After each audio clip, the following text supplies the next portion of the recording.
ఒక రాక్షసుడి అహంకారం, ఒక అమ్మవారి అవతారం, ఇదే కనకదుర్గమ్మ జన్మకథ.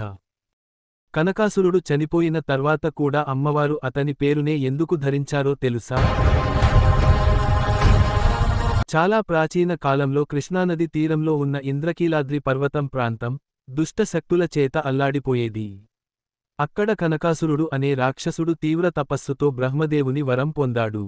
ఆ వరబలంతో అతడు దేవతలను, మానవులను వేధించడం ప్రారంభించాడు.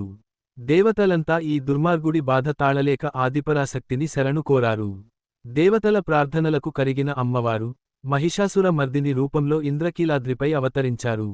అమ్మవారు సింహవాహనంపై ఎక్కి, అష్టాదశ భుజాలతో, శూలం, ఖడ్గం, చక్రం వంటి ఆయుధాలతో కనకాసురుడితో ఘోరయుద్ధం చేశారు. చివరకు అమ్మవారి శక్తికి కనకాసురుడు సంహరించబడ్డాడు. మరణించే ముందు కనకాసురుడు తన తప్పును గ్రహించి, అమ్మవారిని క్షమించమని వేడుకున్నాడు. అప్పుడు అమ్మవారు కరుణతో, నీవు బంగారంలా ప్రకాశించిన వాడివి. నీ పేరుతోనే నేను కనకదుర్గగా ప్రసిద్ధి చెందుతాను అని వరం ఇచ్చారు. అప్పటి నుంచే అమ్మవారు శ్రీ కనకదుర్గమ్మగా ఇంద్రకీలాద్రిపై స్థిర నివాసం చేసుకున్నారు. భక్తితో కోరిన కోరికలు నెరవేర్చే తల్లి, శత్రుభయాలు, కష్టాలు తొలగించే శక్తి, స్త్రీలకు శక్తి, కుటుంబానికి శాంతి ప్రసాదించే అమ్మ. అందుకే జయ జయ కనకదుర్గమ్మ అని భక్తుల నోట నిత్యం నామస్మరణ వినిపిస్తుంది.